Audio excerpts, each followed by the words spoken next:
Elder Bode George, a PDP chieftain, has made it known that the one-year learning curve of President Bola Ahmed Tinubu has expired. I mean, I'm happy you talked about cost of fuel and everything. But, sir, maybe you were the one that said we should be patient with Tinubu. But you were the one that said we should be patient with President Tinubu. Why are you complaining? Why are you complaining about cost of fuel? Why are you complaining about cost of living? But you asked us, as our Baba, to be patient. Okay, you know what I said? Rufai, you totally misread me. You know, I said, because he had never worked at the national level before, let us use the first year of his 4 years as a learning curve. So, recall that Bode George was one of the persons who urged Nigerians to be patient with the president while he put things together. Back to status quo. That was the resolution of governors in the People's Democratic Party at a 2-day meeting to address the suspension and counter-suspension issued by feuding members of the party's National Working Committee last week. The party's Governors Forum says it has brokered a truce with its chairman, Bauchi State Governor Bala Mohammed, announcing that all suspensions have been nullified. The decision was reached after the Governors Forum consulted with representatives of the National Working Committee, the party's National Assembly Caucus, and the Board of Trustees. It means Debo Ologunagba remains National Publicity Secretary, and Kamal Dean Ajibade will stay on as National Legal Advisor. There is no faction in the PDP.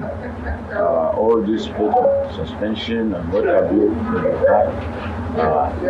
governors and NWC, and indeed the caucus of the National Assembly and the BOT are here, and we have resolved everything. There is no faction. Everything has reverted to status quo.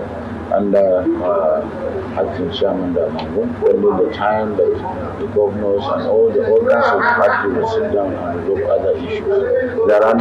There is no party that doesn't have problems. These are cleavages. That's at the order. The governors, the NWC and the BOT and the caucus will sit down and discuss the sacrosancy of the next meeting on the 21st of this month. The Governors Forum are our leaders, and they are the critical organ of this party. And when they speak, we have to look at it holistically and also about it. Joining us now is Chief Bode George, PDP chieftain, former Deputy National Chairman of the People's Democratic Party, PDP, and a nominated member of PDP Disciplinary Committee. Good morning, sir, and you're welcome to the morning show. You're smiling. Looks like you're happy with the outcome of the PDP Governors Forum. You're welcome, sir. Absolutely. Let me say it's nice to be back. You know, I was out of the box for about 6 weeks. Looking at Nigeria from afar. And, you know, when you are not part of that group and you are away, you will see more, you will learn more. And it was glorious when I had the statement by Governor Bala that he just confirmed in my mind that our party has that robust ability, the competence. When there are crises, you know, you can always rise above pettiness and tell the truth to power. I was very, very happy. Otherwise, when your group invited me that I was coming to talk calmly, to tell the people all sides to sheath their sword. People that I met outside this country are eager. They keep asking me when they see me, Baba, what is going on with your party? Can't you solve it? We say, well, we will. And I just came at the right time, and I want to thank everybody who has been part of this resolution. I hope going forward, those who have been playing on their personal ambition should shelve those ambitions. Let the system take care of itself. So it's, I want to thank you guys for giving me this opportunity. I want to lend my voice to the outcome to convince Nigerians that, yes, in any organization, you will have crisis. But your ability to be able to handle it within the folds will be heartwarming to those Nigerians who are the electors. Okay, Chief, welcome back from vacation. Good to see you again. But not many people will agree with you that there's anything glorious about what has happened in the People's Democratic Party. A party that ruled this country for 16 years and has not been able to put its act together since it lost the general elections in 2015. But, you know, politicians will say, oh, it's a family affair. Well, we don't think, or I don't think, that, you know, we can just pepper over the crisis. Now, there are specific issues. There are persons who are saying Damagum must go, that according to the constitution of the country, that position is for the North Central. Right. And there are persons from the North Central who are saying, we are interested in that position. And Damagum is saying, no, nobody can push him out of that office. How will the party resolve that? Then there is also the issue of indiscipline within the party. And you are a member of that disciplinary committee. How far has the party gone with that? Clearly, what we have seen is a breakdown of discipline in the PDP. And the third issue has to do with, you know, this insinuation that maybe it's the APC using agents within the PDP to destabilize APC. Do you believe in that conspiracy theory, that there are certain persons beholden to external interests that are trying to destabilize the party? Those are the specific things, not whether Bala Mohammed coming in has done a glorious thing. I don't think so. No. Now, you know, in any political forum, people will move, you know, in all kinds of directions. But the ability of the party, there must always be an elder in the room to call everybody to order. And that was what Bala and his group had done. I kept watching and I kept listening. And I was thinking that, look, are there no more elders?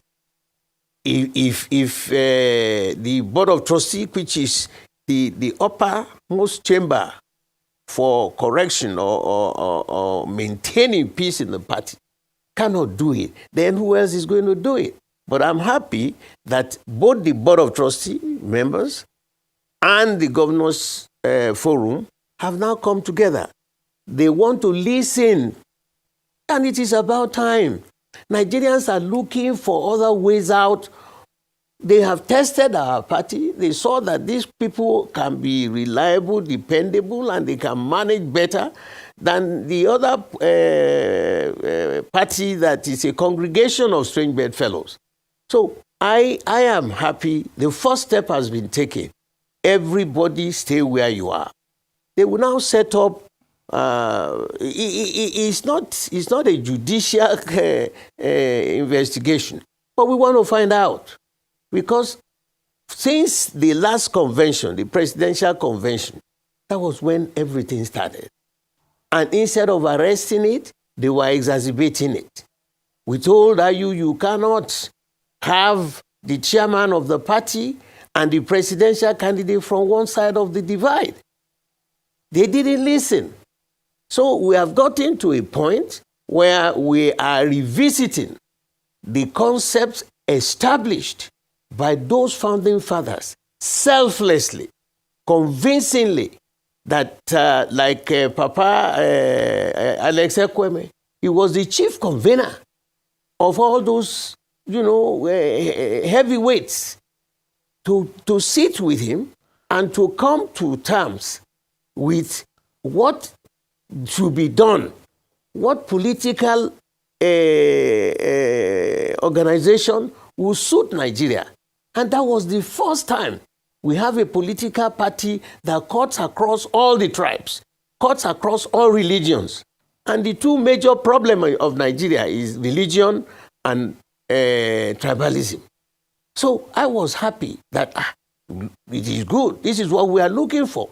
No matter who you are as an individual, this party is not a private enterprise of anybody.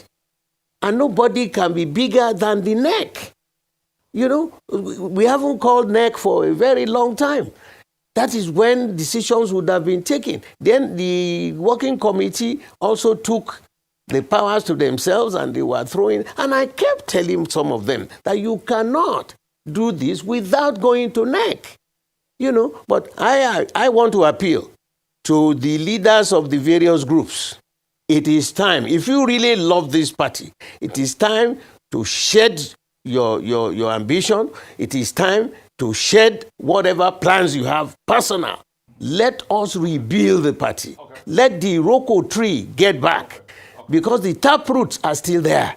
Okay. And our people outside this country, they keep asking, Baba, what is going on with your party? I said, we will try and resolve it. Okay. And there is no organization anywhere in the world that you wouldn't have crisis. But the ability of the organization to manage their crisis, subdue the people, remind everybody that this is a party owned by all members of the party and not a part. Okay. You know, I have every confidence. And let's go. Let's see what will happen. You have analyzed those areas of concern, but Rome wasn't built in a day. This crisis didn't start now. It started at the presidential convention. Okay. And nobody was able to manage it until now. So I'm happy that something is being done. Chief Bode George, couple of things. Good to see you again and welcome from your vacation. Two things. You were talking as if the problem in the party was all over. It's not all over. We know the problem. The problem is Wike. And this is Mr. Wike that you have supported. In fact, when recently you told Mr. Wike to understand that Fubara should be the leader of the party in the States, I'll tell you Mr. Wike's reaction, despite all the support you gave him. He said, what about you, that you said you were going to leave the country if President Tinubu wins, but you're still here, that he doesn't take whatever you say as regards to say seriously. But this is the man that is holding the pillar of the party and pulling the party down. You have talked about, in fact, as at September, a couple of years ago, if I want to get it precisely, as at the 2nd of September 2022, you said Wike was fighting for justice as PDP crisis worsened. But it was Wike not, being a party man that has caused all this problem. So the man that you claim is fighting for justice is destroying the party, setting the party apart. What would you say, especially the reaction he gave when you were advising that Fubara should be the leader of the party, which is under PDP crisis in the state, and he said you said you were going to leave the country, where if Tinubu loses, that he doesn't believe in what you have said. This was a man you've been speaking up for. What do you say, sir? Now, you see, when you meet politicians, there are politicians, there are politricians. Wike is like a son to me. When I saw the division as an elder of the party, right from that convention hall, we saw the shenanigans, we saw the manipulation. I spoke with the then chairman, Ayu, that, look, you made a public statement that peradventure the presidency comes from the north, you will resign your appointment. The founding fathers were grateful to be able to set up the 6 geopolitical zones in this country and attached positions so that no zone, whether you are minority or majority, will go home with 0 appointment. It was brilliant. But now you are manipulating it. And that was where the crisis started. They invited me to say I should come and lead the group to fight that mess we created at the convention hall. And let me remind you, remember that Ayu, the then chairman of the party, made a comment. Immediately the results were announced that, oh, the real chief, the real winner of democracy was Governor Tambuwal. I looked at this fellow. I said, how can you do this? You told us you will resign, peradventure. The presidency comes from the north. Now you said you have 4 years, you are not going anywhere. Of course, people will react to that. It is against the party constitution to have the chairman of a party and the national presidential candidate from the same zone. It's an anomaly. Now, we led them. And I will tell you openly, when we were having the meeting was to counter the procedure because they totally neglected the other side. They kept on going on with their campaigns and all this, and I was laughing. How would you win? A house divided against itself can never stand. So we went up, and 2 days before the general election, we had a meeting in Abuja. And it was only Governor Oyo and Wike that came. They told us the stories of what they are going to do and all that. And he was saying, oh, out of the two candidates from the south, I think we can go with Tinubu. I said, at this meeting, I looked around there. I said, there's nobody here who knows Tinubu than me. I can't do that. And it will be wrong for you to leave this meeting and have a communique issued that we, our group, are going to support Tinubu. No. He said, okay, sir, what do you want to do? My suggestion was, let every state go back to their states. Everybody, go back to your state, discuss it, and decide whether you want to be or you want Bola Tinubu. That was how we ended up. And there was no other meeting. Now, one important thing I want to drop up here. Yes, during the campaign period, I stated it and I meant it, that if by whatever measure Bola Tinubu wins this election, I was going to get out. You think I'm lying? Once they had that, Tinubu sent his chief of staff, who is my little brother from Lagos State. He said he wanted to see me, Gbajabiamila. It was captured all over the media. He came to say, Baba, sir, my boss said I should tell you, please be calm, be this, be that. Trying to beg, they came with options and they said they were sorry because they knew they had wronged me. Okay, now, a few months after that, Papa Olushi, who is our leader, as a boy he's from my local government.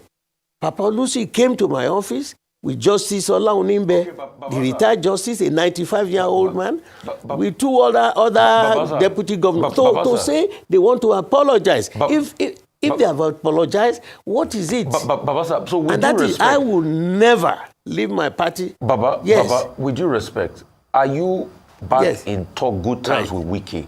Because for Wike to have said that and dismissed you, are you in good terms with Wike now as we speak? No. Are you saying whether he's in terms with me or he's not in terms with me? When a child, talks to his elder, to me, I didn't see that as a disrespect. I've not set my eyes on him. I don't even remember how long. And I'm not living my life because of Wike. I saw the shenanigan going on between him and his governor. And I called the chairman of the board of trustees. I said, this is so important. You must be involved in this. Let us arrange to meet Fubara and meet Wike. What is the problem between the two of them? Let's save our party. And so the governor of Fubara gave us an appointment I'm not the chairman of the board of trustees, but when I spoke to him, he accepted. Then he set up a committee, and I was a member. We went to Port Harcourt. We met with Fubara. He told us his own side of the story. And when I called Wike that we must see him, he said, sir, I'm going to China. When I come back, I will see you. But I had my own plans, and I was away from Nigeria. But I kept in touch with the board of trustees of the chairman. The chairman. They need to ask, are you in good terms with Wike now? Or yes or no? Are you in good terms with Wike? What I have all these boys are my young, they are like my sons. Okay. If you behave, I have not seen any of them for a long time. They are. So you mean if you have your biological children, sometimes some will misbehave, some will behave well all the time, and then it is for you to be able to draw the air of that one and say you don't behave like that. All right, talking about drawing. I just came back 2 days ago. Talking about drawing. I would tell him if I saw him. All right, thank you. So talking about drawing ears, earlier when Dr. Bati had asked a question around the disciplinary committee, which you remember. I just want to clarify, first of all, are you still a member of that committee? Because I know the last time you were here, there were debates around Chief Tommy Kimi chairing that committee and you being in the PDP longer. But if you're still a part of the committee, it would be great to hear what's the update on that. Are there investigations ongoing? I know that some people have been accused of anti-party activities and we're waiting for investigation. What's the update on that? Listen, I said it from the beginning. I don't play foolery and I don't pretend. I'm a general. My mission, once is stated, I don't back off just like that. I looked at the list sent to me. I can never serve under Ikimi disciplinary committee. Me? We were the people who were the founders of this party. He was in another party. I called Damagun and all the other people there. I said, now, you want me to be a member under Ikimi? No. At my age, I will never. Why am I deceiving myself? What knowledge, what experiences, what is he bringing to table as far as PDP is concerned? And I explained myself to them. They begged me to say, sir, please, sir. I said, I will never. And I'm not joking. I won't serve under him. All right. It's not a matter of disrespect. It's a matter of opinion. And I know what I want. What is it that I'm still looking for now in the party? Okay, I can never serve in that committee. I told them. Chief, I wish them the best of luck. Chief, the last time you were here. For this Wike thing, I want to tell you. The last time you were here, we already addressed this question.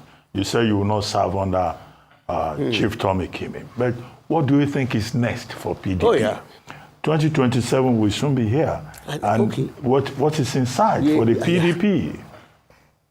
You know, you see, look, my brother, let me tell you. The first step, when you are going in the right course, the first step is what was taken yesterday. To be able to tell everybody, please shut up. Enough of these bickerings. Let us meet. The elders are going to meet with the governors forum, and I am sure they will debate, they will discuss, they will look at the issues from the right, from the left, and come up with a solution. And it's not a matter of trying to send anybody to jail. All the stories they have, you will call them to appear before you and to tell you what their views are. And then you take a decision. But for you not to be able to come together and talk, that will be a lasting breakdown of the party. As an elder that I've been in this party from 1998, and I was one of those elected, the first elected in the first convention, elected convention in 1999. I saw it all. They handed it over to us. When you now see people playing games, trying to defend their personal ambition and trying to defend things that are not noble, you must talk out. That's why we have the upper chamber, the board of trustees. What else do I want to become now? I'm going to the 8th floor. of life. What am I looking for? But to tell the truth, sustain the party, and make sure that anybody trying to dance outside the confines will be called to order. So it is the first step. He has announced to you just yesterday, you can't resolve it almost within a week. But before the next NEC meeting, we must have taken certain decisions. And then we go there as a united party, as brothers and sisters, not as tribal enemies or religious bigots. No. These things have taken over the party. And I feel shocked. Okay, because we were the people that those G14 people handed over to us. We must reflect that. That's what the public is looking for now. You can see what is governance. Is this governance? Is this the way we want Nigeria to go? What is the cost of petrol? What is happening in that petroleum industry? Nobody knows. Well, but I said, look, the president, yes, is the president of Nigeria. What about who is the minister of petroleum? Him. So I will advise Atiku to calm down, Wike to calm down. Let us go to the elders meeting, and we would, I am sure, we will start this discussion way back to that convention, because that was why everything started going in the wrong direction. I mean, I'm happy you talked about cost of fuel and everything. But, sir, maybe you were the one that said we should be patient with Tinubu. But you were the one that said we should be patient with President Tinubu. Why are you complaining? Why are you complaining about cost of fuel? Why are you complaining about cost of living? But you asked us, as our Baba, to be patient. Okay, you know what I said? Rufai, you totally misread me. You know, I said, because he had never worked at the national level before, let us use the first year of his 4 years as a learning curve. So give him time. And I said, from that May 2024, he has already spent 1 year. So it's more than enough for him to learn. But has he learned anything? I'm not telling you give him time. Give him the first year as a learning curve. I'm an engineer by profession. You just don't graduate today and you become a chief engineer tomorrow. It takes time. And that time is in a leap 4-year term. At least give him time to learn, to study, to understand that he is away now from Lagos. Lagos is not Abuja. You have all kinds of tribes from Sokoto to Zamfara, to Katsina, to Kano, to Borno, back to the southwest, all through the southwest, the south-south, the southeast. It's a monumental issue for him to understand that in about an hour, you will meet a Hausa Fulani man with his problem. You will meet the Beri man with his problem. You will meet the TV man with his problem. You will meet the Igbo man with his problem. You will come to Yoruba land with our own problems. You will have to resolve the crisis in the South-South. Even South-South. Edo people are different from Delta. Delta different from Bayelsa. Bayelsa, well, has some kind of relationship with rivers. Then you go to Akwa Ibom before you get to Calabar. So it takes some time. And the time I said was, look, 1 year is enough. And he has already done that. In any organization, they give you a little time as a learning curve. So what is he doing now since May 2024? Okay. That is the problem. Okay, Chief Bode George. I want to explain that to you and understand it. Okay, Chief Bode George, thank you very much for joining us on the morning show. Thank you, sir. We'll keep watching developments in the PDP. And you were saying at 80, what will you look for? Well, I know one 81-year-old man who at 80 decided to start another family and took a young wife. So there is hope for people at 80 also. I wish you many more years of service to the nation. Whoever, look, gentlemen and lady, whoever at that 8th floor looking for a child, and then something is wrong. Because biologically, you know, the Almighty God has set the system perfectly. You know, we poke our asses and poke our hands into all kinds of things. At that 8th floor, all you need now to do, enjoy the rest of your life, be at peace, be able to afford to buy fuel, your younger things, you see your children get married, you go to them to have a holiday, and what else are you looking for? And I say it in Yoruba, and I try to translate it. Oni o wa lomode o fakoyo, o wa ní gìrìpá o dábìrà, o wa dògbò nǹkangi, o wa ń ṣẹ́jú pàkópàkó bí akànká. Ṣé gbà yìí láàárọ̀ tarúgbó ń sunkún ọmọ? I hope you'll be able to translate. When you are at that age, what are you looking for? Anyway, if you had not been privileged to have children at that time, forget it. Because you are already in the departure lounge. Thank you very much, sir, for joining us. Lounge. You don't even know when God... As it stands today, Bode George has re-echoed that the 1 year learning curve given to the president has elapsed. He has also established that the president sent his chief of staff, Femi, to beg him not to leave the country. Recall that during the campaign, Bode George had initially threatened that should President Bola Ahmed Tinubu become president, he will be fleeing Nigeria. This revelation has triggered lots of reactions from Nigeria. But for me, I think it is time the president sent one of his aides to come and beg me not to leave this country, because even me, I'm tired. And should I not get any of his aides to come and appease me not to leave, I'll be leaving the country very soon. Very soon.